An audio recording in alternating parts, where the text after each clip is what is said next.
Hello again, welcome back to RaiderIO's Race to World First Daily Recap. I'm your chauffeur Sean, and this is day 9 of the Race to World First. We all know reset days bring splits, and yesterday was no exception for the EU teams.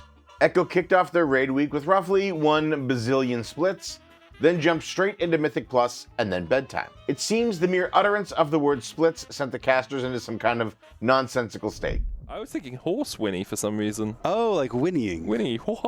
That's not it. Give us a Scottish whinny in the accent.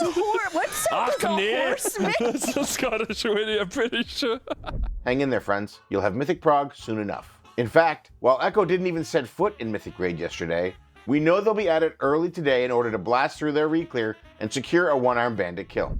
Yeah, I would say we're primed to kill it tomorrow. That would be my expectation. Method also started their raid day with splits, as expected, but did actually plan to head into Mythic and tackle their reclear at the very least. I think that you said basically they're going to finish up whatever they're doing, and then it's just like normal Gallywix 7 times, obviously. Oh, okay. And then That one there. While they made quick work of the first 3 bosses, Stix is no pushover. Even with the recent nerfs, Method needed 9 pulls to bring him down once again. Upon trashing Mr. Bunk Junker, Method called it a night, preferring to start fresh on Sprocketmonger Prog today. They really want to get this down before tomorrow so that they can go in fresh, and they just catch up to Liquid and Echo, who have already killed Lockenbacher. The intrepid Chinese guild Huoguo Hero pressed on with their Stix Prog, despite other guilds choosing to invest time into Sprocketmonger instead. And that time investment paid off for the Hotpot fans. After 314 pulls and some last-minute spec waffling, the Hotpot Heroes took down Stix Bunk Junker World 4th. Shortly thereafter, they joined Liquid and Method at Conveyor Belt Hell on Sprocketmonger, racking up 89 pulls and a new best of 27.33%. Today is Asia's reset day, so of course, our competitive teams have returned to, you guessed it, splits. Thankfully, this week's series of resets are almost behind us, and the weekend should be filled with actual Mythic progression. In other news, Sprocketmonger Lockenstock, 4th of his line, 1st of his name, Lord of Conveyor Belts, Duke of Inventions, longtime listener, first-time caller, fell to Liquid Guild today in a world 2nd kill. 2 orbs have been soaked, but the boss is at 0.1%, and there is the kill that we have been so desperately awaiting. Lord Lockenstock fought hard against the guild, catching them off guard in his final overlap a dozen times, but after a few very low wipes, he was finally defeated. Analysts, viewers, and players everywhere rejoiced, as this kill meant we finally got to peek at Mythic One-Armed Bandit for the very first time. But the real question remained.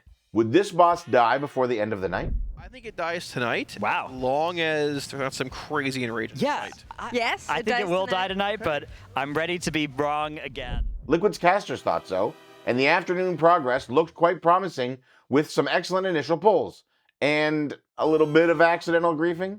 In the evening, many NA servers dealt with connectivity issues as a result of a DDoS attack, but Liquid server issues were a little more punishing. Yep, we're getting kicked out of our own instance. What do we do? Not only did the team experience the high latency and disconnects that other NA raiders had to contend with, but Liquid were also kicked out of their own raid instance. Even after several normal splits and a hard raid reset, Lady Luck continued to be a fickle mistress as Liquid rolled a 0.19% wipe on the oversized bucket of bolts. Just a couple of pulls later though, they cashed in on a world first one-armed bandit kill. One more knockback probably. Just send this guy to Shadow Realm. It's over. GG. GG. Yay! Easy. With the slot machine smashed to smithereens, and given the time remaining in Liquid's raid day, the Raiders hustled to Muggsy's room and turned off their stream so as to avoid giving away any information to their competition. We'll see no pulls on the heads of security until tomorrow, I'm afraid. We would be remiss if we didn't stop a moment to cheer on the milkshake magnate himself, THD, as he celebrated his birthday yesterday.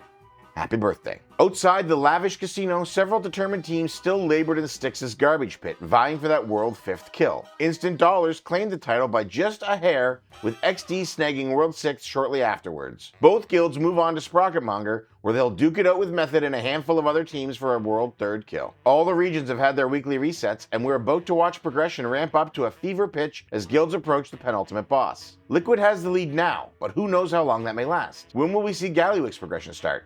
And even more importantly, when will we see him fall? It's about to get wild in the Galagio. Buckle up and log into our live coverage over at RaiderIO/RWF. Will the heads of security live through day 10? Only time will tell. So you'd better check back in with me tomorrow. I think that there is a high chance that this raid concludes somewhere in the Sunday to Monday range, just with how these fights are going to be starting to look.